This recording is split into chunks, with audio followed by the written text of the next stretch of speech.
Good evening, everyone, and welcome to UCLA Anderson. My name is Lori Santikian. I'm the faculty director of the UCLA Fink Center for Finance and a professor of finance and strategy here at Anderson. On behalf of the Fink Center, the UCLA Anderson Masters in Financial Engineering, and the entire UCLA Anderson family, I'm thrilled to welcome you to this very special event. The UCLA Fink Center for Finance aims to cultivate and translate innovation at the frontiers of finance. We do this by supporting and disseminating cutting-edge research, connecting academia with industry and policy, and training leaders along their professional journey. Today, we are privileged to partner with Women Investing in Security and Education to bring to our community insights from some of the most impressive individuals in finance who just coincidentally happen to be women. This event would not be possible without the dedication and commitment of women investing in security and education. So I'd like to introduce Angela Daly, co-president of WISE, to introduce our program.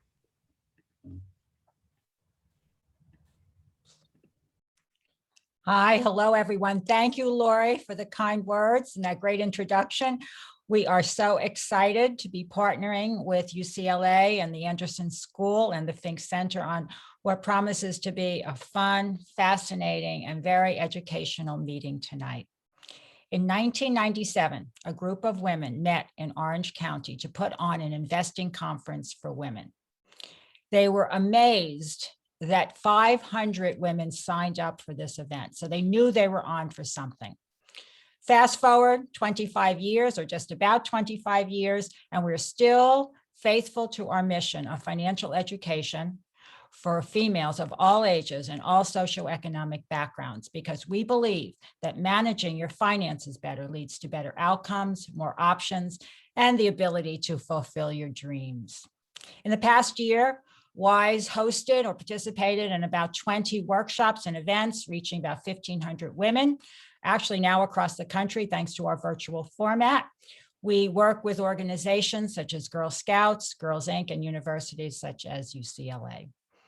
Tonight's program is part of our groundbreaking Tearing Down the Pink Wall series, whose mission is both education and inspiration.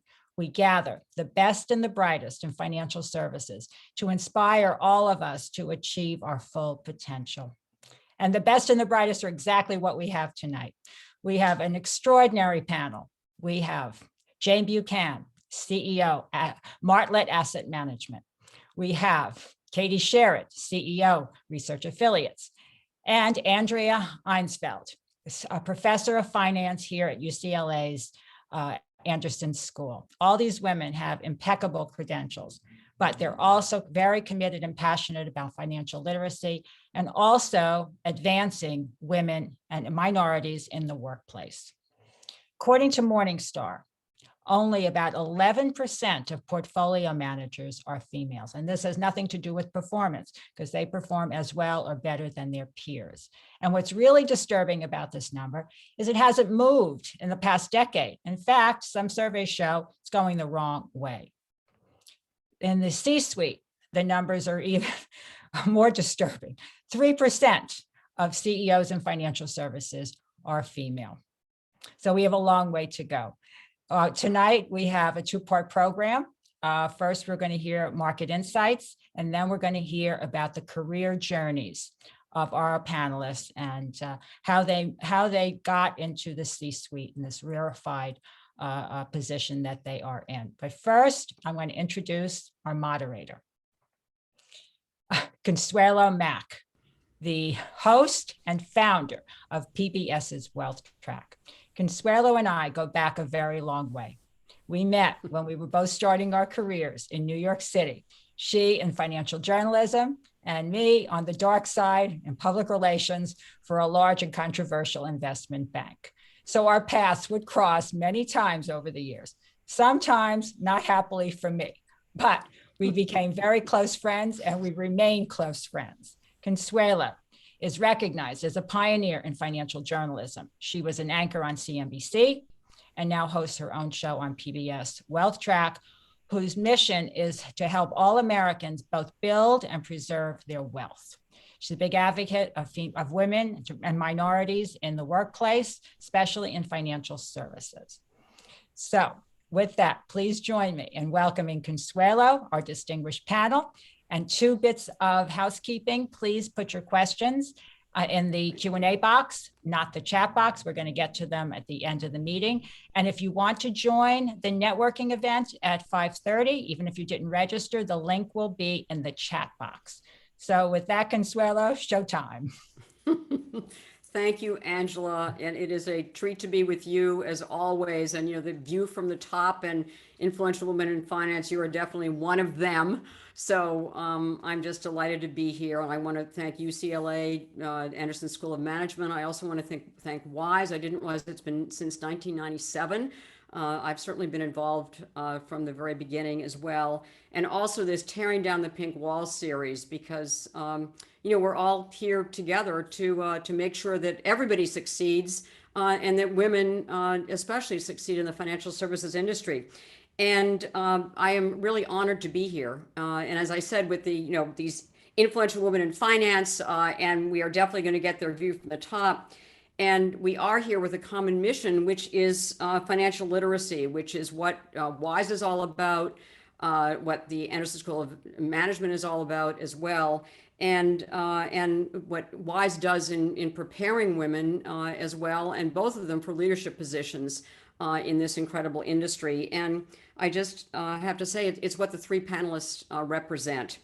And it's not just for women, it's for everyone. And, I come from the financial services industry. I was a broker at one point and a minor portfolio manager and an analyst.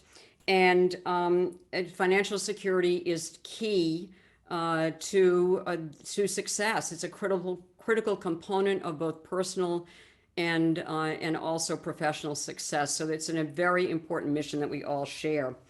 And leadership in the financial services industry, well, despite the numbers that Angela just read you, which are disheartening, but my feeling is, and we'll ask our panelists, I think things are changing. And quite honestly, that was, my experience in the early years, that the financial services industry is incredibly dynamic. It's changing rapidly. And it's basically opening up it's being much more inclusive. And if you've got basically the talent and the ambition, and if you can deliver results, it presents tremendous opportunities, which is why the discussion tonight is so important. So let's get started and meet the panelists. And as Angela said, it is a 2-parter. We're going to talk about kind of the macro outlook first, and kind of the hard economic reality and the market realities that we're facing. And then the second part of the discussion is going to be about the careers, is basically how our panelists got where they are and the decisions they made along the way, and some advice that they can give to the rest of us. So you saw their bios in the video that was rolling before we started this officially. But I just want to give you some highlights, especially if you missed it. So I'm going to take a quick introduction of each of our panelists, first with Jane Buchan, who, as Angela said, is the CEO of Martlet Asset Management. It's an independent investment firm that she founded in 2018. And prior to that, Jane was the CEO of PAMCO, which is a fund of hedge funds. And she started in 2000. And under her leadership, by the time that she left PAMCO, its assets had grown to $32 billion. So it was, quite a success story. Jane is involved in numerous activities supporting, financial literacy and supporting women in finance. She is the chairwoman of the board for the Chartered Alternative Investment Analyst Association. She has that designation herself. It's CAIA. And she's also on the advisory board for the Master of Financial Engineering program at UCLA Anderson. And she got a PhD in finance at Harvard. She taught finance as well at the Amos Tech School. That's the business school at Dartmouth. And what I especially want to highlight is that she has been named 2 years in a row of one of Barron's 100 most influential women in finance. Andrea Eisfeld, I've known Jane before, I've talked to her on other panels, but I'm delighted to introduce Andrea Eisfeld, who I just got to know, and I'm looking forward to talking to her a lot more in the future. She is the Lawrence D. and Lori Fink Endowed Chair, the Professor Endowed Chair of Finance, where she is Professor of Finance at UCLA Anderson. And I mention that chair, which is endowed by the Finks, because Larry Fink, of course, you might not know this, is the head of BlackRock, which is the largest asset management, and is driving a lot of important issues, which we will discuss as well, and in corporate governance and ESG, social responsible investing. So that is one of the topics that we're going to discuss. And she has won several prizes for her academic papers in the Journal of Finance and other places. She's on the board of the American Finance Association. She spent 9 years in asset management consulting, one of which was at AQR, which is a very famous, huge investment firm run by a kind of a celebrity financier, Cliff Asness. And she was advising them on both equity and fixed income strategies. Again, something we'll talk about. She was also the chief economist for a hedge fund. Her educational background is PhD in economics at the University of Chicago, and she's also advising firms on fintech, financial technology, which is a big disruptive force in this industry. Again, another topic that we need to get to. Finally, Katie Sherrod, partner and CEO of Research Affiliates. That's a global asset manager, and Research Affiliates is known for its award-winning research and innovative products, including something called fundamental indexation, which some of you might or might not know about. But fundamental indexation weighs stocks based on their fundamentals and things like the size of their sales and their profits and cash flow instead of market capitalization. So its sense is that it better reflects really the economic footprint of companies than just their market value. And there are $166 billion in assets worldwide using investment strategies created by Research Affiliates. And since 2006, Katie has been just about every leadership position that you can imagine at Research Affiliates, and getting to CEO, where she is now. And before that, she spent 19 years at the CFA Institute, the Certified Financial Analyst Institute, as part of their leadership team. She has a PhD in finance from the Darden School, University of Virginia. She is a visiting professor there. She serves on lots of nonprofits and lots of profit boards as well. And she was also named to Barron's 100 Most Influential Women in Finance over the last 2 years. So welcome to our panelists. It's definitely a view from the top. So thanks for being here. And this is a two-part conversation, as I said. So we're going to start with the investment climate. And I wanted to, just kind of run down for all of you just the big picture backdrop, and just quickly, we've got widespread vaccinations now, especially in the developed world, in the US and the UK, China, Europe, and obviously real problems in some of the developing world, India and Brazil among them. We've got economic reopenings and growth happening now. It's global, again, centered mostly where the vaccinations have been more widespread. We've got unprecedented monetary and fiscal stimulus. We've got record levels of government debt and corporate debt, and historically low interest rates still, booming stock markets, booming private markets. There is a lot going on, and we've got an exploding digital currency market as well. With Bitcoin at a $1 trillion market value. So it's kind of, where do we start? And I wanted to start with Jane, because I want to ask each of you to tell us what you're focusing on, what you're talking with your colleagues about, and what you're teaching in your classes. What are the 1 to 3 top macroeconomic themes that you're paying attention to and you think we should pay attention to? So Jane, I'm going to start with you. I think one of the big macroeconomic themes is how high can the stock market go? And also what's happening to interest rates. So while there's been a lot of talk about all sorts of things, whether it's been, SPACs, special purpose acquisition companies, right, blank check companies, exactly, or cryptocurrency and stuff, I think we're back to the fundamental, sort of what I call finance 101. where are interest rates likely to go in terms of macroeconomic views, and what's it mean for the stock market? Because I think clearly one of the things today is it's the low rates that are partially driving the stock market today. And do you want to answer those questions? I'll let you ask some of our fellow panelists. Oh, nice. Passing the buck. So, Andrea, you're talking about all of these things in your finance classes. Well, number one, in all fairness to you, what are the top macroeconomic themes that you're focusing on and that we should pay attention to? And then we'll answer the questions that Jane raised.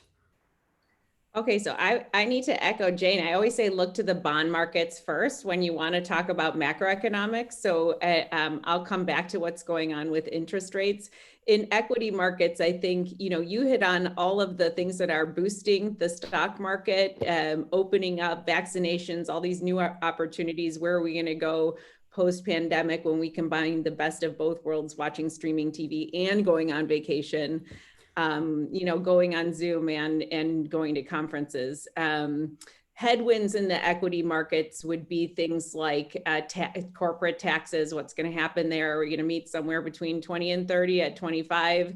How are investors going to think about that? And then also regulation. In particular, I'm always looking at what's going on with antitrust, because we have a very concentrated S&P 500 with a lot of value in the top 5 companies. And those are large companies with which the government will always be having a close eye on.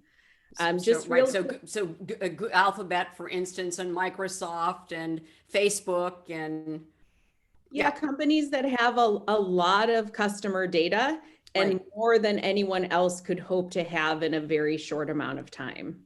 Yes. So Katie, from your perch at Research Affiliates, what are you all talking about? What are the big macro themes that you're talking about?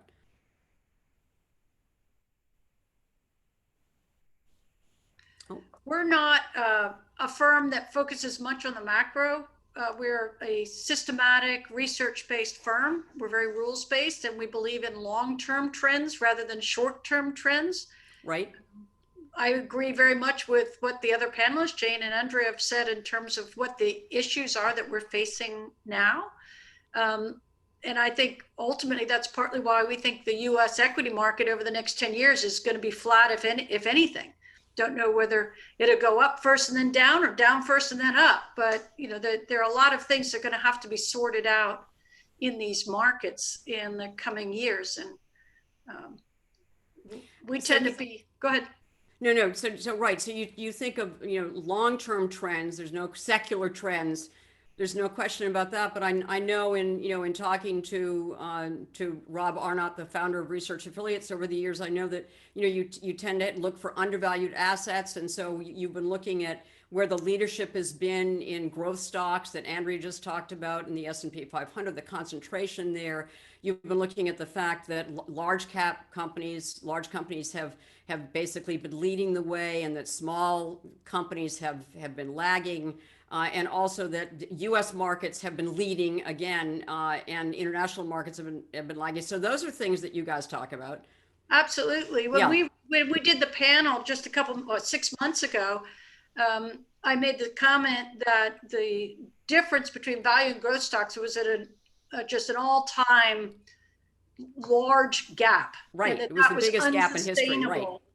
And that it would not last. And here we are 6 months later, and the value stocks, the cheaper, unloved stocks, have been much stronger in the last 6 months, a more of a return to normal types of relationships. And so, yes, we definitely look at what's undervalued and what's not, what's overpriced. And right now, the US market looks less attractive to a value or an investor than the riskier emerging markets or other parts of the world.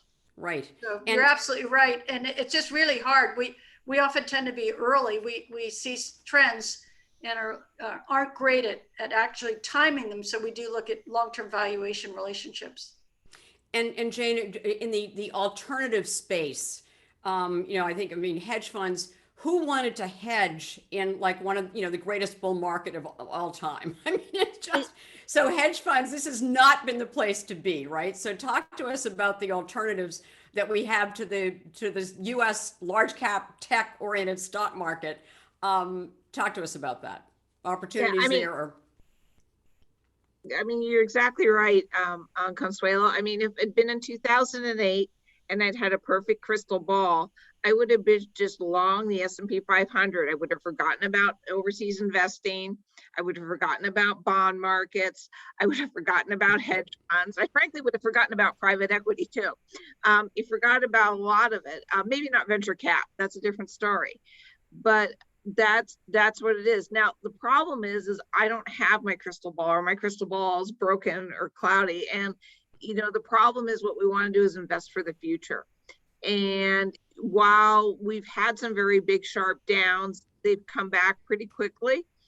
Even look at March of last year. It was a terrible time. People were talking about, the market's down 10, 20%, but it came back very, very quickly. And if I told you on January 1st, we were going to be down the market 20% in a month, plus we were going to have one of the largest pandemics, probably at least in the US, more destructive than the influenza of 1918, you would have thought I was nuts, saying the market's going to be up. You wouldn't believe it. And so I think what you have to do is be prudently diversified.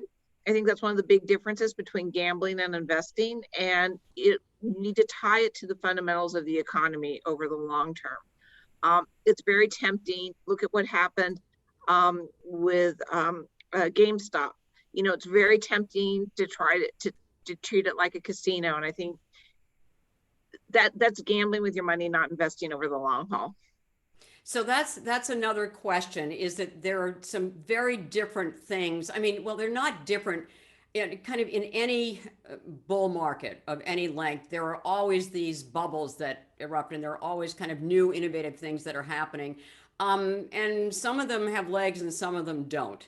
So Andrea, when you're teaching, finance at UCLA, what are you telling your students about some of the things that we're seeing in the markets today, and certainly GameStop and Robinhood, the kind of very speculative trading, momentum driven. What does that signify to you in the markets? Yeah, it's an interesting question. I actually just listened to an interview of the founder of Robinhood and how disruptive the whole GameStop episode was because of the collateral that intermediaries have to put up for those trades. I think the democratization of finance is going to be one of the most exciting trends that we see going forward. I think it's going to make the value of an education in finance, even more exciting and valuable. So I'm excited about those things. I mean, I'm a finance professor with a very capital markets focused, market efficiency focused education. Right.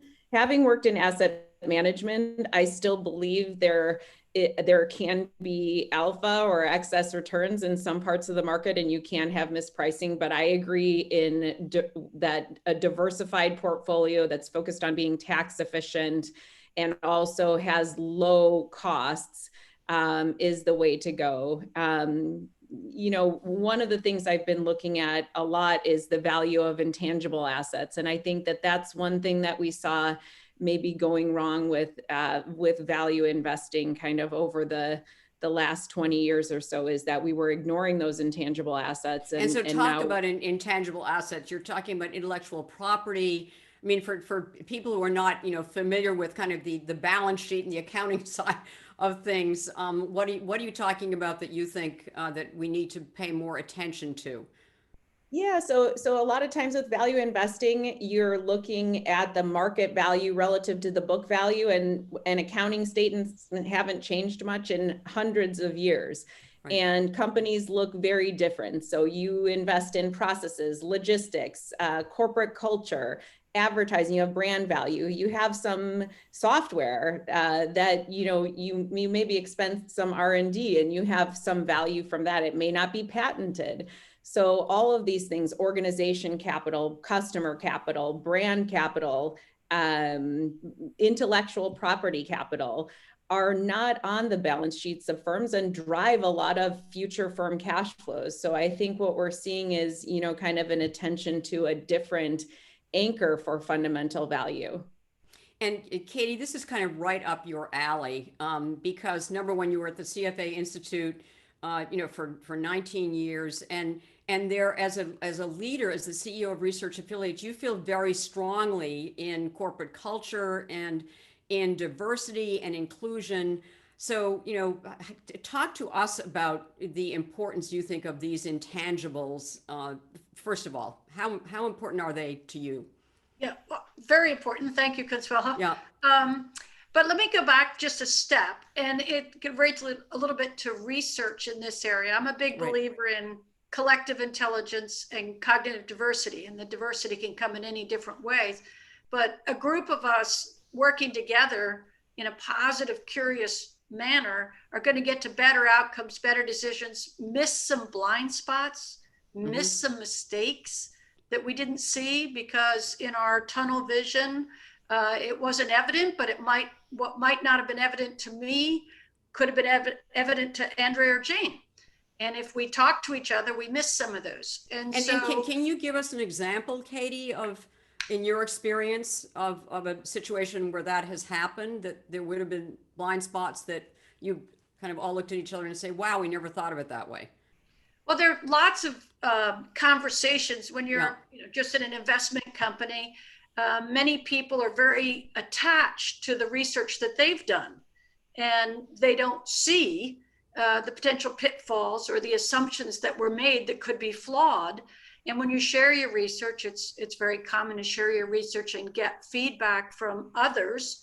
And they'll say, well, what about this? Or that assumption may not be strong, or maybe you're missing something. And what about the data? And those conversations lead to refinements in the research, which for us lead to refinements in investment products. And it just benefits. And any one person gets kind of in their own head. And it takes collaboration to bring out the best of people's ideas. Or if you can't solve a problem, because you keep going at it the same way, talking to somebody else. If I come to you, Consuela, and say, this is a really thorny problem, I can't figure it out. And you might just say, well, Katie, did you look left?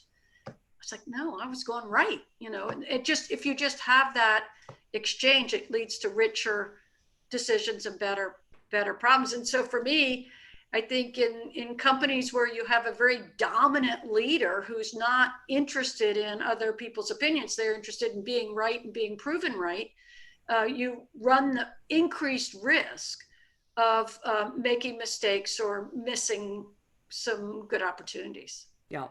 And Jane, number one, do you want to comment on what Katie had just said? And I'm just thinking of the hedge fund industry, which is, predominantly male.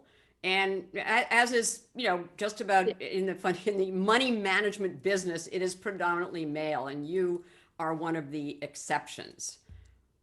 Yeah, no, what Katie says is really true but I think it's easy to talk about it, but it's much harder to do in practice. Over my career, I've evaluated thousands of asset managers, because we were a fund to fund. So we gave money to managers.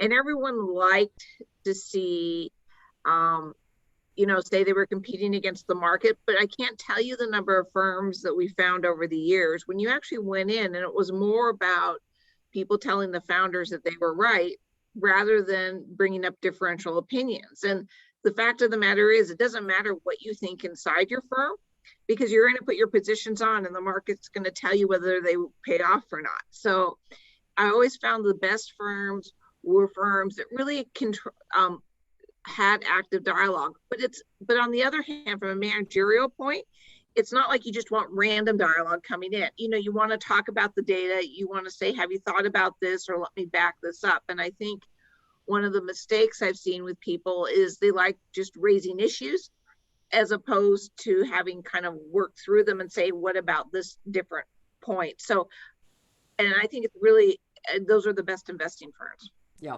I was going to say, it's hard to analyze, I'm from a CFA point of view or whatever, it's hard to analyze intangibles. But so I allowed us to stray in this conversation a little bit into part two of this of our panel discussion. So Andrea, I want to go back to a couple of points that we did discuss. And you wrote an article recently about inflation and the possible return of inflation. For the first time in over a decade, we're seeing, prices perk up in certain areas. And you said it's a cause, can be a cause for celebration, whereas Wall Street is terrified of inflation because it usually is not good for stock prices, because then the Fed raises interest rates and then the economy slows down. So talk to me about inflation. How real do you think the pickup is, and also why we should be celebrating it? Sure. Okay. So first of all, I just actually, when I was answering one of the questions in the Q&A, thanks for asking that, about inflation, I just looked up the 10-year break-even inflation rate. So that's a kind of something, tells you something about expectation of inflation over the next 10 years. And it's right around 2.5%. Okay. And I think the Fed is probably happy about that because the target is 2%. And you're talking over 10 years. And so, they wanted to get a little bit of inflation, and they've been trying to get inflation since 2008, by the way, and were never successful. So I think inflation is a sign of increased demand, of increased growth, and of people getting jobs and wages having a little upward pressure. I think these are all things we should be excited about. And I also, kind of on that note, there has been so much Fed watching. Fed watching has been around, in asset management forever, but now we're all watching the Fed. Main Street is watching the Fed. And I think, we want to watch fundamentals. We want to watch earnings. We don't want to rely on the Fed for high equity market valuations. We want those high equity market valuations to come from good cash flows.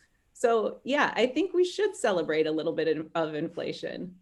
And Jane, I want to ask you, in the alternative investment space, you mentioned earlier, private equity. I mentioned hedge funds. You mentioned SPACs, these special purpose acquisition companies, these blank check companies. Again, the money has been flowing into these SPACs, into initial public offerings.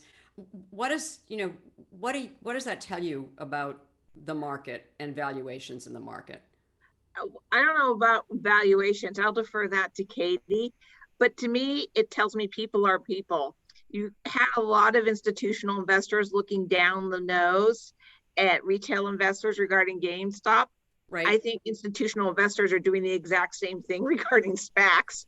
So, depends which foot you put the shoe on. But I'd put that one over to You mean Katie. they're speculating just like the rest of us, right? Well, yeah, you're buying shares of something you don't even know what it's going to do. I mean, right.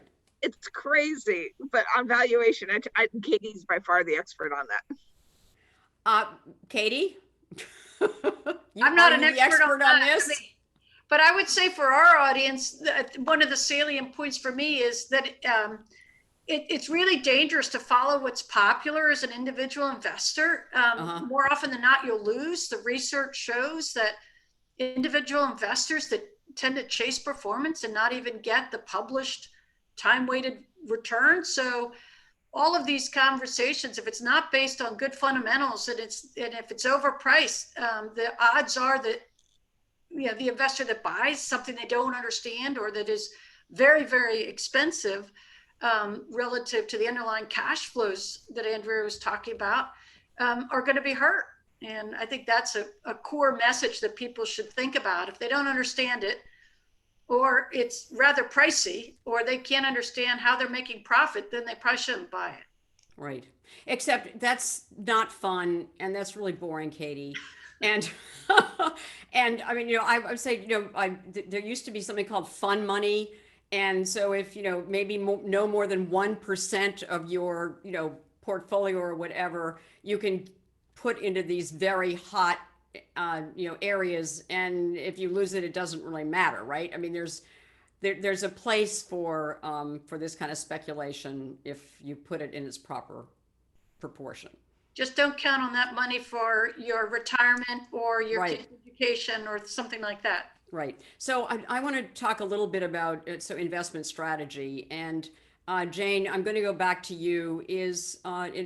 far as, everybody's saying we should have a diversified portfolio, we know that. So in the alternative investment space, what role do alternative investments have in our portfolio, and what do you think are, where would you put money today? What kinds of alternative investments? So that's a really good question. And what I do is I like to hold up any alternative investment to the benchmark of the liquid markets. Most of the alternatives are illiquid, and even though Yes. hedge funds trade liquid securities, you can't go in and out every day. So they're kind of illiquid in my book. And so you have to be, in my view, and the fees tend to be higher in alternative investment space as well. So you have to be able to do something that's different from the public markets, the liquid markets, I think, in order to be invested in alternative. I think hedge funds, what I'm seeing a lot is big institutional investors, particularly big pension plans that have a lot of interest rate risk. When they look at where the bond market is today and the kind of risks that they have to take to buy debt to yield 4 or 5%, many of them think that investing in hedge funds, which will give them a similar return payoff, is a much safer thing to do. So we're seeing a lot of people, a lot of big investors who have a lot of interest rate risk and worry about rates, and they can't just have equity investments, thinking about substituting a hedge fund. I think there's a massive debate going on right now in private equity, to be really blunt. Over the years, when I was in this industry, well, private equity didn't really exist. But when it started to come around, you talked about getting returns that were 4 to 6 percentage points, 400 to 600 basis points higher than public markets. Right. I actually got off an investment committee 2 years ago for a foundation, because one of the things they wanted to do was put a lot of money in private equity, but they expected the return to be the same as the S&P 500. And so I'm like, why are you doing this? This doesn't make a lot of sense. So I think, understanding that venture capital, again, 15 years ago, this is the advantage of having a lot of gray hair.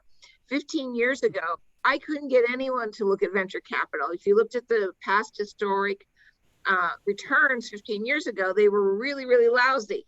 Who did venture capital? What a stupid idea. It had all the returns from the internet bubble. Remember pets.com? Right. Exactly. Investing in these little startup companies, that's what venture capitalists do. It was all a fraud. They used to do, right. Now the biggest determinant among some of the top leading endowments is how much you have in venture capital, and this is the hot place to be. So, and then we're seeing the emergence of private credit, which is often direct lending to entities who want to find sources of capital but don't want to go through the public markets. Because of the cost and the size, and they often are small borrowers. They're only going to borrow, believe it or not, 25 million is a small amount to borrow.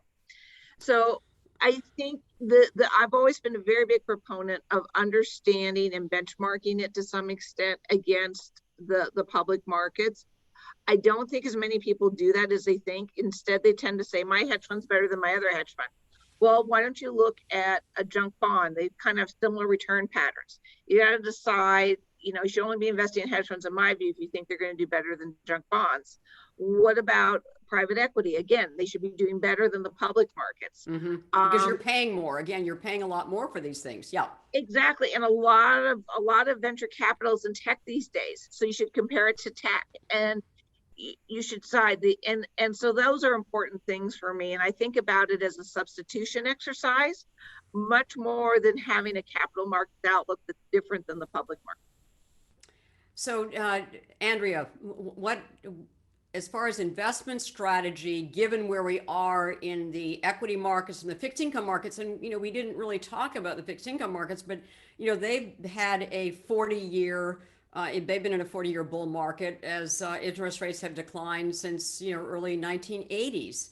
So, what is your take on investment strategy in the late stages of it? Certainly the fixed income market, and possibly the late stages of the bull market, even though there are people out there who would definitely disagree with me.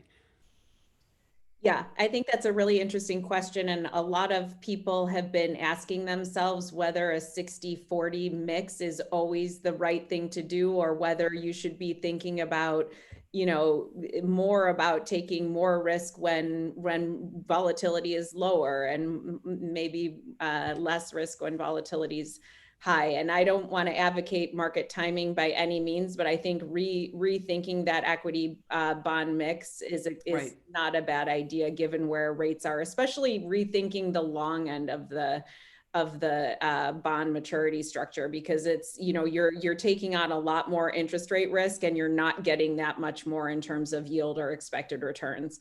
In terms of, you know, equities, alternatives, all of that, I remember, and this might have been the last time that Jane and I were together in a room in person, a big room, but it was, you know, post-crisis, and people were calling the US the cleanest pig on the Yes, planet or right. something. It's like, you know, everywhere is bad, but maybe the US is not as bad as everywhere else. I think that people are not saying that this time. And, you know, that wasn't a crystal ball, because that was already probably 6 years post-crisis. So people were just, kind of hindsight quarterbacking. But I do think, you know, maybe we're going to see some, like the academics would tell you, we have a home bias, we should be more diversified internationally. And I'm hoping that, you know, that this message will be validified, you know, going forward. We won't just see, you know, the US S&P 500 kind of in hindsight looking like the only game in town. Right. Last thing I just want to say on this is, you know, just to echo everything that everyone has said, when you decide where to put your money, think about what that firm can do with your money. You are handing money for investment to a firm. What are they going to do with that? Are they going to put it into cash? Are they going to buy another firm? Or are they going to start some cool new thing that's going to produce cash flows down the road? So put yourself in the hands of, you know, who do you want to be using your money? Critical question. And the last question of this segment is going to be for Katie, and just all of the changes that you've talked about as far as the diversification. It's something that Research Affiliates has been talking about for a long time. And yes, Katie, Research Affiliates was early in going with these laggards. But I want to bring up one more topic, and that is ESG. So environmental, social governance, talk about a big investment trend. And so if we were to look at kind of the products, you know, where there's going to be cash flow generated, is ESG one of them? And is Research Affiliate, it's creating, you know, new products in that area? Yeah, absolutely. But I want to make one comment on the back of Andrea's. Yes. Because I totally agree that static 60/40 or static glide path are bad, because you've got to pay attention to the valuations, and you've got to pay some attention to the forward potential. So anything static is problematic in my mind. So thank you for bringing that up, Andrea. On ESG, ESG is a ticklish subject in the investment space. A lot of people think if you narrow your the universe, then you're going to get a suboptimal view. I would say if you've got good financial engineers like UCLA produces, we've got a number of them, you can adapt to what you're taking out. So if you take out quality companies in, let's say the sin stocks are known, the tobacco and alcohol, right? Defense. Because you have a ESG or a social responsibility that doesn't want to own those sectors, you can replace the missing quality with other. You can re-engineer your portfolio and replace that factor, if you will. So we're a big believer that you can, with good, create a good investment product and reflect an investor's personal beliefs on ESG or diversity or other factors. One of the things we're working on quite a bit now, and it's leading in Europe, not surprising, are a lot of the big asset owners there want to reduce their carbon footprint. So we have a number of products that are rolling out in Europe, which are glide paths to lower carbon footprints, essentially, in your, we call them climate transition portfolios, but they have the same underlying investment characteristics of one that doesn't reduce the carbon footprint, but it will allow particularly the public and some of the individual investors who really want lower carbon footprint in their investment vehicles, an opportunity to have a good investment product and a lower carbon footprint. Interesting. And these are indexes? Yep. Yep. That is definitely a trend in the future. So let's and we can talk more about this. So before we switch to how you got where you are, Jane, do you want to comment on, are you seeing trends in ESG investing in the alternative space? Not really. Not I'm really. seeing a lot of talk about it, but when people go to alternatives, they tend to go to alternatives for their return. And as Katie said, you know, over the past few years, you've been able to get a lot of return out of tech, which on most ESG metrics scores really well. But I know a lot of people right now that are looking at a lot of the oil and gas infrastructure, which seems to be very cheap, you know, sort of a value play, and obviously that would be out. And so not much on the alternative space. And Andrea, what kind of an impact do you think that this trend, the flow of funds to ESG type of products, what kind of an impact do you think it's going to have on the capital markets and, you know, different sectors, individual companies? Is it going to be large impact? Well, it's certainly going to be large from a marketing perspective. Right, that's true. I mean, a lot of ESG is about marketing. And when you think about what you want to do with ESG investing, you're trying to change the cost of capital for firms' investment projects and make it cheaper to invest green and make it more expensive to invest brown. There are probably better ways to do that. And I think probably Europe is a little ahead of us on that side. And, you know, because we can use taxes and subsidies to, you know, encourage green investment and discourage brown investment. It's going to be it could be cheaper for us to pay those taxes than to spend a lot on marketing ESG funds and try to get people to pay more and earn lower returns for green technology companies. I hope that's a conversation that's happening, but not sure it is among investment firms, but you can tell us at some point if it is. Careers, let's, you know, we're looking at you three and, you know, just thinking how influential you all are and what terrific careers you have, and wondering how you got there. So Jane, I'm going to start with you, and let's just start, you know, when you were, I don't know, in high school, when you started thinking about finance and your education. So, you know, talk to us about kind of how you got started. Okay, well, I was pretty early in the computer science space. I was more interested in math and computers.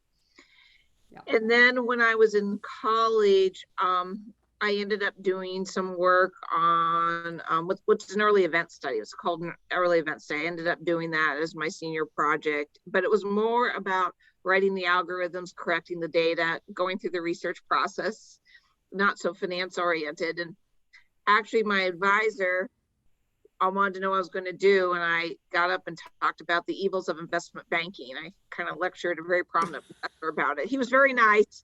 He kind of, I think, saw a 22-year-old or 21-year-old young woman and kind of laughed to himself. And I do remember him saying very politely, "Well, Jane, there are a few other jobs in finance." So he actually introduced me to a fellow who had been at Wharton for a while, who had gone to the real world, to an asset management firm. And I went the real world, you almost said, right? Yeah, the real world. And I worked with him. And even though I had a title and went to an office and everything, effectively I was more like his graduate student. And in terms of work, and I enjoyed modeling. I enjoyed figuring out puzzles. I was never a kid who followed the stock market. I wasn't one of those kids who in their high school years was reading annual reports. To me, it was more like, how do I model this? How do I get a better hit ratio? It was a puzzle, a competitive puzzle to solve. And that's what got me started in the space, rather than an intense love of what I call business or economics. It was just a puzzle. Right. And the PhD route, so you were really committed, essentially, So I to bounced this. around. I bounced Right. around a little bit, and after a few years of work experience, and honestly, when you go back to school, my strong view is you should only go get a PhD if you ever want to be a professor. There's plenty of good master's programs and other ways, and I've seen really good work. In fact, even if you pick up the Journal of Finance, they're often co-authors on papers who don't have PhDs. So you can do good work. It's a huge investment. But I thought my parents had been professors of medicine, so I knew I didn't want to do that. Right. But I was familiar with the academic lifestyle, and I thought that might be a very interesting thing. And as I said, I was very interested in building models and thinking about data. And so it was the right thing for me. But as you can say, I lasted 3 years in it, and I was doing all this consulting. And then it was like, okay, wait a second, which job do I really want to do? And so I had to make a choice, and I decided I'd rather work in the real world, because the time frame in academia is really long. You write a paper, which is great, and I love doing the research, but then it doesn't see the light of day, particularly in the old days when you actually had to read these in journals. It doesn't see the light of day for 2 to 3 years. Whereas if you go and use your research in the markets, you'll know in a couple of months whether it's kind of working or not. So it was much more gratifying for me. Okay, Andrea, that's your opening. You have chosen a life in academia, and you've been teaching graduate students in management for 20 years or something. And you've done both. 21st year, I guess. Yeah. So talk to us about, number one, your education, and did you know kind of from the get-go that you were interested in finance, that you were interested in teaching? Talk to us about the early years. Sounds good. Yeah, despite my Black background, I am in the real world here in academia. But I do actually like to go and practice finance too, as we talked about before, in hedge fund world or asset management world, fintech advisors now. But I grew up with parents that wanted me to make a living. Like I had to be practical. We were clipping coupons and drinking powdered milk and leaving our diesel car running in the winter. So, and it was gas crisis in late 70s and all that. So I thought I was going to go to college and be an accountant. Right. And I went to University of Illinois undergrad as a commerce major, and I found economics as a commerce major. And I was so intrigued by the way economics could put a structure on really important questions. And I actually did know then that I wanted to be what I thought of as an eternal student, which is, I think, what it means to be a professor. You're always asking new questions. You teach yourself along with teaching the world and teaching students. So I went to University of Chicago, got my PhD in economics, and finance is a very exciting, and macroeconomics, which are my two fields, are very exciting at the University of Chicago. A lot of Nobel Prize winners in those fields, and just great ideas and great seminars, great discussions, going back to Katie saying the best ideas come from, they're not individually generated. This comes from standing on the shoulders of giants. So grad school was a steep learning curve.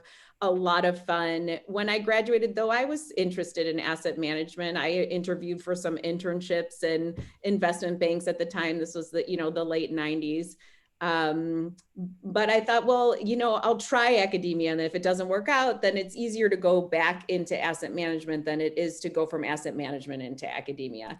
I went to Kellogg and I had a really good time for 10 years, and then, visited UCLA, and that was super fun. And I've been here for 11 years research and teaching. So that's kind of the educational journey. And I teach MBA students, MFE students, PhD students. And I have to say, I love that part of my job. I looked at the participant list when we were first starting, and this was fantastic. So please, anyone who's thinking about an MBA, apply to Anderson. I usually look at my class lists, and as you know, it's 70% male and 30% female in the whole of Anderson. And then you go to a finance class and it's, going to be lower fraction of women. So all you women thinking about an MBA, we would love to see you in finance in particular. Hear, hear. Katie, your background, and again, another PhD, but you had to start early and at a lower level to get there. So talk to us about your education and if you knew from the get-go where you'd end up. I did not know. At my age, it wasn't, I wasn't raised to go into the finance profession. And so I went to university as a history major. I love history. But I took economics classes. I took computer programming, and I've always been good with math. And I was like, well, you know, I could read history anywhere. But this other stuff's really kind of interesting. So I went to the business school, did a double major, finance and the management information systems at the time. Went out to work and realized that I was struggling a little bit to get respect and attention. I went to corporate finance first and then insurance industry, and ended up going back to get my degrees, mostly for credentialing and more qualifications. I love learning, I've always loved learning and loved university, ended up marrying a university professor. And so could see firsthand the university professor side of things. But I realized enough about myself that I did not want to go the professor route when I graduated. And I found a career path where I can continue to learn, continue to promote education and promote education and research through CFA Institute for years. Got a lot of global experience there, was active with Financial Analyst Journal and the Research Foundation. So I kept an interest there. And then Research Affiliates is just a great place for people that love to learn and apply that learning in a practical way. So the credentialing, I love learning, and I use the graduate degrees really to open doors and gain some respect in a very male-dominated. The quant finance part of our industry is still pretty male-dominated. Let me ask you about something that you said earlier, and that was that you had a hard time getting respect from, and then you know, so therefore you went to get more credentials. So I want to pick up with that. Is that because you are a woman, or you know, what were you lacking that you were treated with less respect than you should have been, you know, given your skills? Well, given the audience and the purpose of this program, I would say when I was doing things in the 70s and 80s, I have plenty of examples where being a woman was not an asset, it was a detriment. And I wasn't listened to, wasn't respected, walked all over and so forth. But as soon as I was Dr. Sherrod, it was a little bit harder for them to dismiss me as a young woman that didn't know what she was talking about. Right. Now, I think things have changed, and you mentioned this a little bit earlier, Consuelo.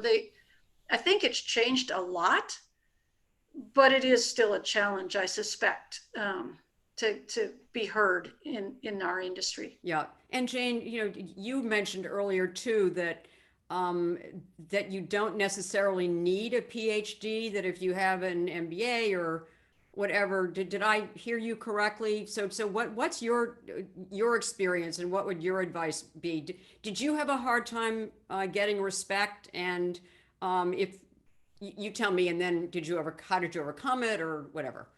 Yeah, I mean, how do you call it? The world moves on, and there's still times. I mean, even with a PhD, I can remember I was in an interview once with a guy, and they looked at it was with a journalist, and she said, well, obviously you're very quantitative, and what are you going to bring to the table? And the guy was sort of a marketing MBA type, you know. The worst. It's like, okay, whatever. I'm the one here who can program. I'm the one here who can build the models. Yeah. So, I think the world abounds with stereotypes. Our brains use shortcuts, rightly or wrongly, because there's just so much data. And I think it's really important to try to catch ourselves when we're doing that. But the nice thing about doing work is work's open to anybody. And there's even some really great, like Rob Arnott, he's a genius, and has done a lot of really great work. He doesn't have a PhD. I mean, right. I think I was joking with someone. But he is really, really, really smart. I think this is Rob Arnott. Definitely on the graduate degrees. Exactly. Yeah. And I definitely think, that's it. That being said, there is the pragmatic thing. And I think, right. when I was starting, I'm an age between Katie and Andrea, more towards Katie's end. And when women were just starting professionally in the industry, remember those floppy bow ties and those Brooks Brothers suits, and you couldn't even Yes. wear. I mean, if you're a Navy. woman, you couldn't even wear pants. I mean, that was like Right. my first job. That was not even like allowed. But I do think my boss, who was a really nice academic, working in the real world, obviously I made this mistake and I didn't realize it. But he said, my end of my first or second day at work, don't ever offer to get anybody coffee. They will think you're an administrative assistant. Right. And he said, I want you to go into every room, and where you see the coffee pot and you sit on the other end, and you just don't want to be helpful. I'm a young kid, 22 years old, 21 years old, just graduating from college, wanting to be helpful. And I was falling into a stereotype, and he didn't want to get me stereotyped like that. And I think, Wow, great advice. I think that's a really important thing, that we can all help each other is, speak up if you see someone say something or stereotype in the wrong way. But it just, we're getting better, but we're still moving to a perfect society. We're not there yet. And we just want to keep getting better. Yeah. Andrea, did you have any similar, lack of respect incidents, and if you did, how did you handle them? Or maybe you didn't. No, it's a good question. I think academia is a pretty small world. And so it's easy, like stereotypes happen when you have to use like an expectation about what someone's going to be like to think about them. And in academia, it's pretty quickly everyone knows who you are, and so sort of forgets, they know you're a woman, but they kind of forget that, and they think that's Andrea Eisfeld and she's been working on market liquidity or whatever it is. Where I went to school, there were I think maybe one or none female finance faculty members at the kind of Right. during the time of my PhD. There was one really amazing female professor in macroeconomics, Nancy Stokey. So, having one role model or, I thought was, important. When I moved into the asset management world, and this was 2015, so I was already 40 years old, over 40, nobody knew who I was anymore. So it might have been internal because I had to go in and just be me rather than Andrea Eisfeld with 16 years of experience and publications under her belt. But I definitely felt that I didn't have the same respect that I had in my field where everyone knew who I was. And it became important, like where you sit at the table, exactly as Jane said. And, at what point do you speak? And those are things that I think, people should be a little bit aware of, just because people don't have full control over their brains. So being a little bit aware of those subtle cues and things you can do to make sure that everybody knows exactly what you're capable of are probably, worth investing a little bit in. And, again, I mean, the three of you do have PhDs.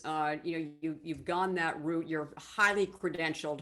I guess kind of for the rest of us, and certainly in the audience, if they're MBA students, I mean, how important are those higher credentials at this point, especially to, tear down that pink wall? Do you really need to credential up? I don't think it all has to be all with PhDs. That Jane has already commented on that. I think there are other ways you can credential and learn, but you cannot stop learning. The big mistake is just kind of to get in a particular position and stop, because the world keeps going. And so whether the credential is an MBA or going all the way to the PhD, if you really like the research and might want to do an academic stint, or going the professional designation, the CFA approach for people while they're working, or other options. But you have to keep learning. A commitment to learning, I think, is essential, and showing that you're staying current. And go ahead, Jane. Can I jump in here for one quick second? So maybe this is helpful. I also, at one point in my life, was a pretty competitive athlete. And one of the interesting things that I learned, because I had to lift weights, that was, to compete at the level that I competed at, that was part of things. In my day and age, girls or women didn't lift weights. That was before before Greece, before any of these things. What was interesting is that women tended to be better weightlifters. And the reason is we walked into the weight room, we said, what is this? And we asked questions. And so we learned how to use proper form. So it was, whereas guys had this sort of peer pressure on them, they walk into the weight room, well, you're a guy, you should know how to do this naturally. And so they tended to have poor form.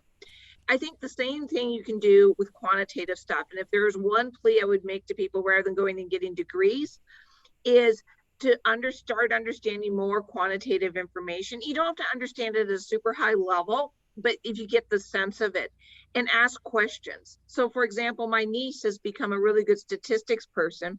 She cried all the way through statistics.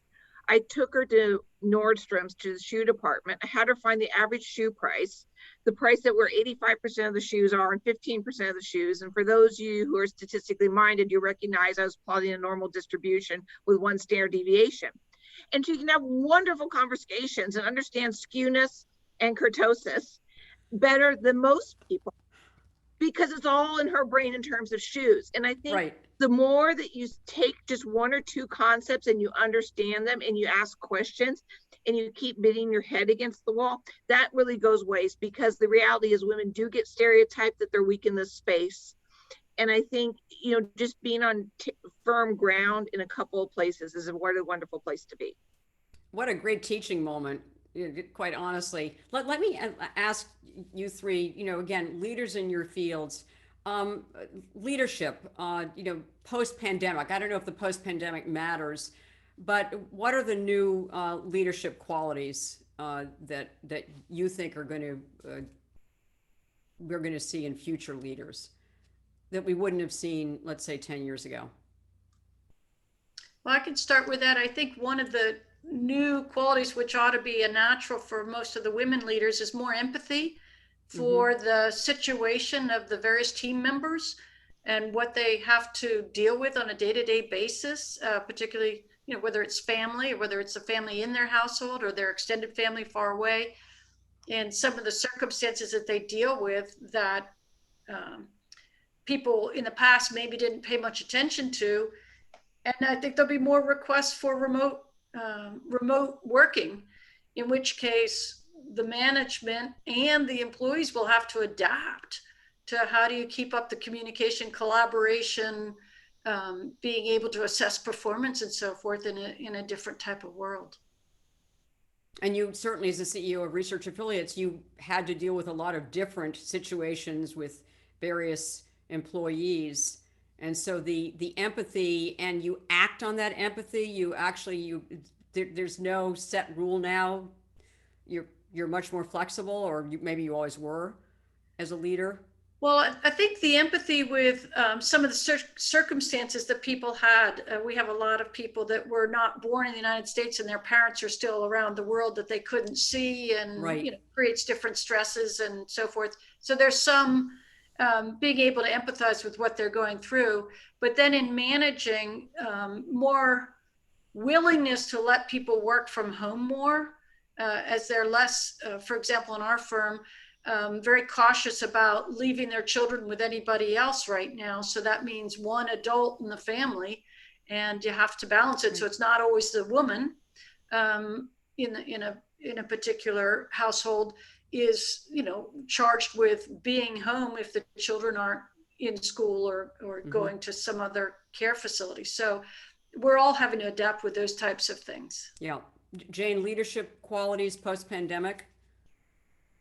I think the real issue for women to be careful about is, and I felt very strongly, is it's hard to do everything. And I grew up in the generation where it was sort of like 70s, the end of the 70s, when it was women's lib and we can do everything, you know, bring home the bacon fried up in the pan and do everything. And you really can't. And I know in my case, I basically have had to have a house husband, because there's no way we could have run our family without it, you know, at the level I was working, particularly when I was running PAMCO, a global firm. And I think what's hard is, particularly when you're starting out and you are more of a two-income family, is women tend to, rightly or wrongly, get stuck a lot with the child care issue, and that's a big issue. Andrea? Yeah, I always think it's funny when you meet, women at the top, how many have a really great support system. I have 2 kids, and my husband stays at home and is the main kid caregiver. So a good partner is really important.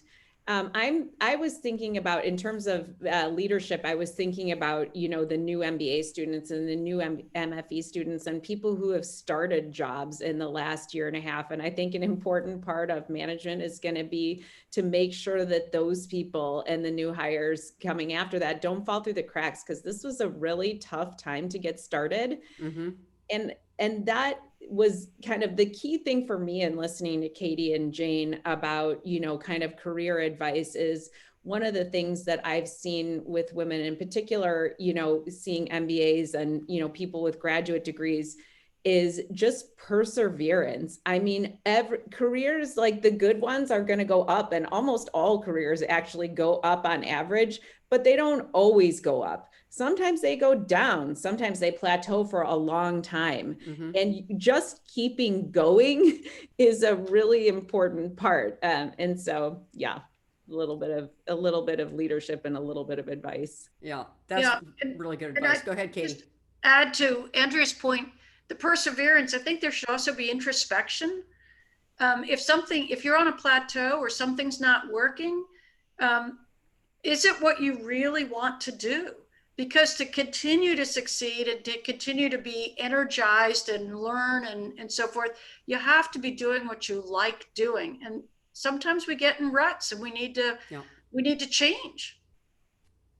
So I'm going to have to change this conversation because there have been some questions coming in that Laurie Santikian has been tracking for us. And so, Laurie, do you have a couple of questions you want to ask the panels from our audience? Absolutely. And first, I want to thank you, Consuelo, for your terrific conversation with the panelists. So let's just so much fun for me. Consuelo, a round of applause. Thank you, panelists. Yeah. It's hard to follow an expert. So I'm just basically facilitating questions that came in from the audience. And there are a couple of common themes.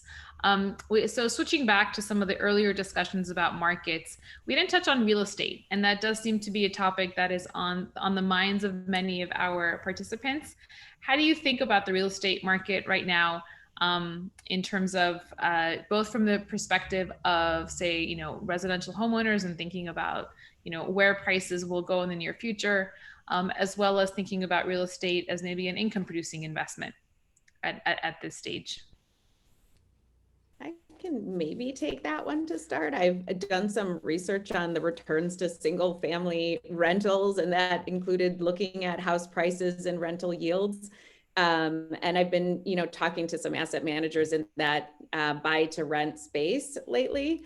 Right. We have a couple of things. I think we're still going to have pretty low interest rates for a while, and real estate benefits from lower interest rates. It also tends to be an inflation hedge. So I think kind of looking at it from the perspective of the bond markets, it still looks pretty okay.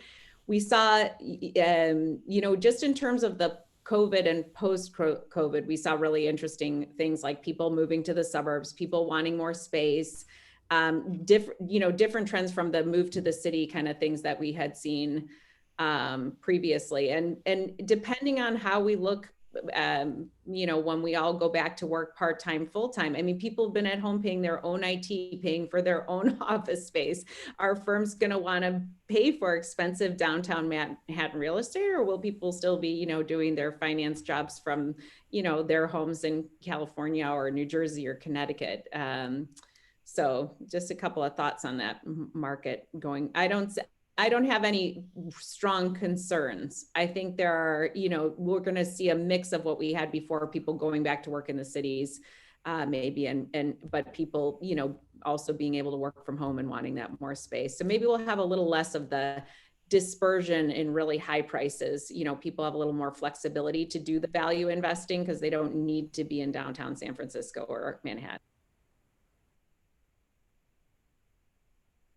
Anyone else? It's real estate, residential real estate. It is a really hot market right now. I can't remember what the figures are, but it's basically, the demand is far outstripping supply. So unless you absolutely have to, I would say it's probably not a great time to buy a single family home, especially if, there are bidding wars going on. That would be my 2 cents. And you're having to waive all of your protections as a buyer, right? Waive all contingencies. Mm-hmm.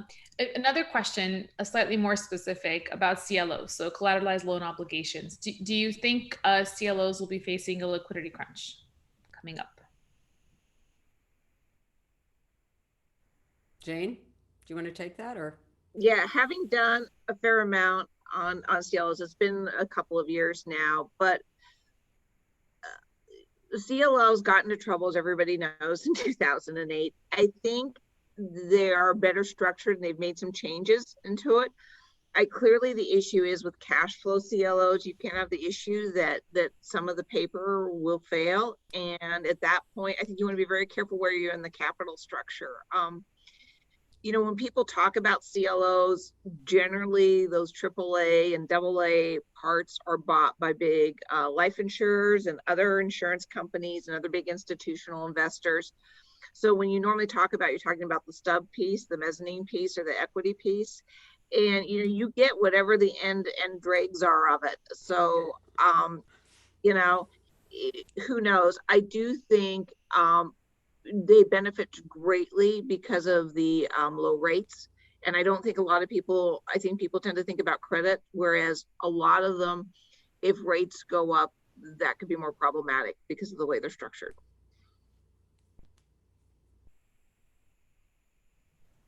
So a more sort of career-oriented question. As MBA students or other master's students or even college students start to graduate and go into these jobs, as Andrea said, it's a very difficult time to be starting out. But sort of more generally, what should students be looking for in companies? What types of cultures and what signals are there, credible signals in how companies are organized and what activities they have and sort of way that they've structured things that is supportive of women advancing? What should they be looking for in a company to decide whether or not to invest the early stage of their career development there? Can I just say that Katie should take that right off the bat, because she wouldn't say this, but I would say it. I think she's created a terrific culture at Research Affiliates, and she's rightly proud of it. So Katie, please answer that. Oh, thank you. You're too kind. I think one of the things I learned years ago from somebody I respect is that you got to go further than the words. Almost everybody's going to say they have a great culture, and almost everybody's going to say that they're going to nurture and develop everybody they hire. So you need to look and see. If you look at the senior team, is it diverse? Are there mentoring programs?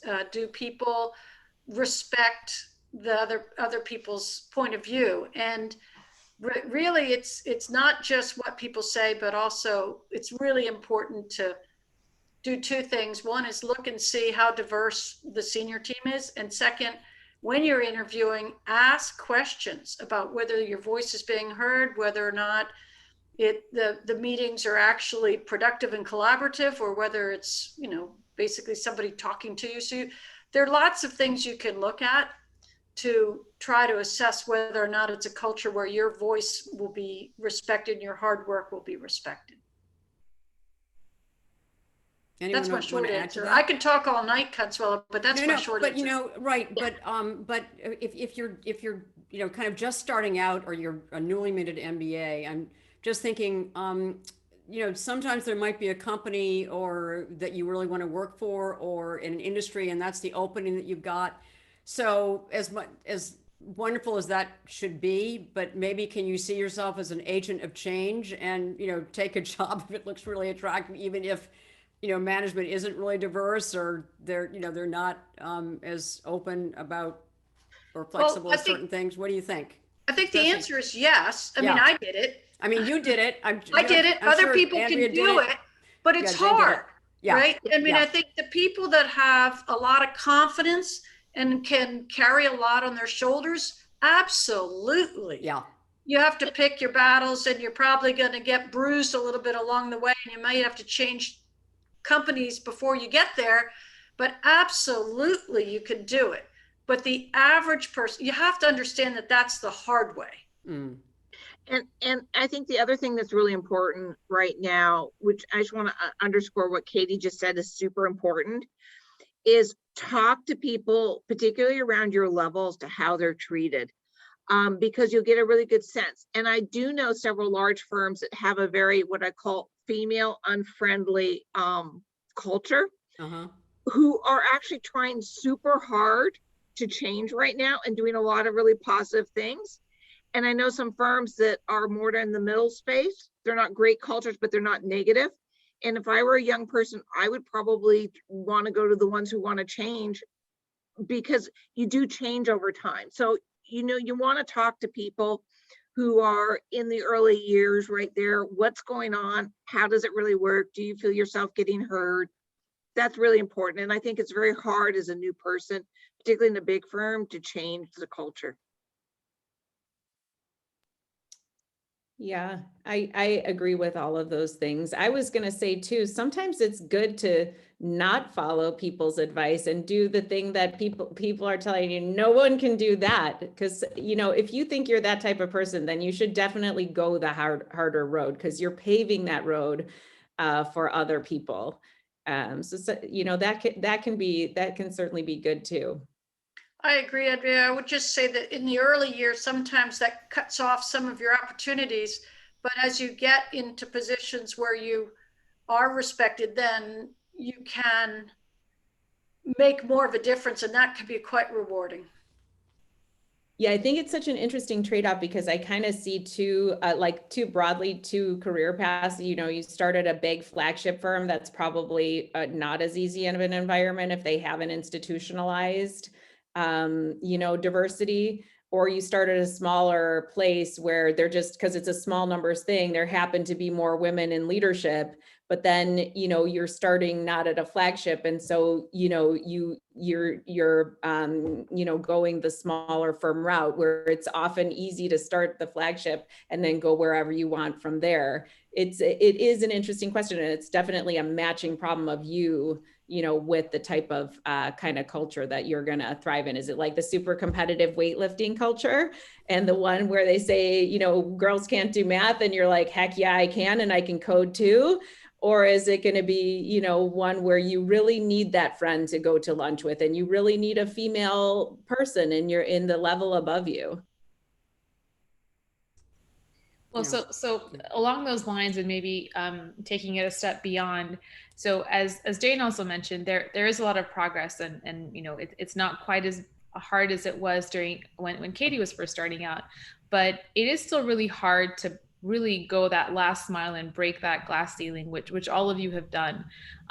Could you help everybody in the audience? So we have students, but we also have mid-career professionals, sort of a wide range of women and men in the audience, sort of thinking about these things. So can you help the women in the audience think about how to set a strategy to help really go that last mile and break beyond? I could start. Don't ever give up. I mean, if you've set that as a goal, study the skills that you need to accomplish your goal. And one piece of advice I would have: a lot of people get stuck by being an expert in a very, very narrow slice of the company. And it's very difficult to go from an expert in a narrow slice to managing the total. And so if somebody has aspirations for senior leadership, they'll have to plan through their career to get exposure and experience to various parts of the company, so that they can look at the company as a whole rather than the narrow slice that they might be an expert in. And I think that, for me, looking at other people, a lot of very bright contributors get stuck because they can't see the entirety of the firm. They don't have the vision, or they don't have the background and experience to be able to manage the total piece.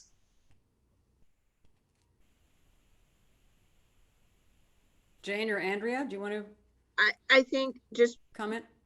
pulling on two threads, I really agree with what Katie said, but also pulling on what Andrea said, is that depending on where you are in your career, early on, there's more stereotyping. Which firm did you start at? Where'd you get your degrees? Can you program? You know, whatever. They're going to go through all those issues. As you get to be more and more senior and sort of in the mid-career, if in my strong view of watching this industry over the long haul, it's sort of by your early 40s. You know, people are they're sort of narrowing what you call the gauntlet for very senior management. Not always, but that's kind of the realistic thing from where I'm sitting. And so I think what's important is if you're in your 30s or your late 20s, is starting to do what Andrea said. Academics is way smaller and everybody knows who everybody is within reason. And this is a much bigger issue out here, out of the academic world. But start writing a couple of pieces and put your name on it. Go to conferences, participate in panels, do things where, and I think one of the problems is, and I think this is where as women, we tend to do a weaker thing, is I can't tell you the number of men I've met who basically show up to panels. I've done a lot of these discussions over the years. Okay, what's the subject? What am I doing again? You're like, how much prep did you do? And then you sit there with your four pages of notes and your thoughts all well organized. And I think when you're given that opportunity, you need to grab it. And you can't wait for the perfect opportunity, because those opportunities, particularly when you're making that transition to be more of a name, so you become less the person at Research Affiliates, you become Katie at Research Affiliates, and then finally Katie Sherrod, who happens to work at Research Affiliates. I mean, that's kind of what happens. And you just, as you manage your own brand there, when you're given those opportunities, you really have to take them, because if your circle of acquaintances externally to the firm is really small by the time you're 40, you're going to have a very hard time, in my view, being a business generator, a revenue generator. And it's whether it's through your investment ideas, doesn't mean marketing, but just your investment ideas, or people want to trust you. And if you don't have the trust of people, it's really hard. I mean, that's all being CEO is having the trust of everybody who's working for you, that you can lead the company. I love that idea of saying you have your own brand. I mean, you do have, don't be afraid to promote everything good that happens to you in every environment that you can, and make yourself necessary, you know. I love that. I like that idea of everyone knows what you're about. And there's another great, like one of my friends, she wanted to expand things. And so she just started volunteering on investment committees for small nonprofits. The asset amounts were super small, like $20 million. But that's great, because she got to meet a lot of people, and like met the founder of TCW and met the founder of a lot of these places, you know. So there's start building that network. The other thing I love that you said is, don't assume that you can't do something. So, you know, don't be afraid to come to the panel without knowing exactly what you're going to say. Don't be afraid to go on that investment committee, that, you know, that you're going to be able, believe that you will be able to do it. Everyone else is also learning by doing a little bit. So don't be afraid to say, no, you're not ready for that. I love that idea of grabbing the opportunities and assuming you're going to do it, and you're going to do it well. You know, this is what women don't tend to do, promote themselves. So this is a good ending, a good thought to leave us all with. So I want to thank all of our panelists. It was just a fascinating discussion. We could go on for hours, and we'll have to have part 2. And I also want to thank all of our participants, and of course, UCLA, the Fink Center, the Anderson School. And I forgot to mention one of our community sponsors, the CFA of Orange County. They're always very supportive to us. So I just can't say enough for such a wonderful session. So thank all of you. And now anyone interested in our networking, you'll find that in the chat box. There's a link. We can go there. I don't know, Lori, any closing comments from you? It was just a fabulous session. Thank you, Consuelo, too. No, thank you all. It was a great session. So thank you, panelists.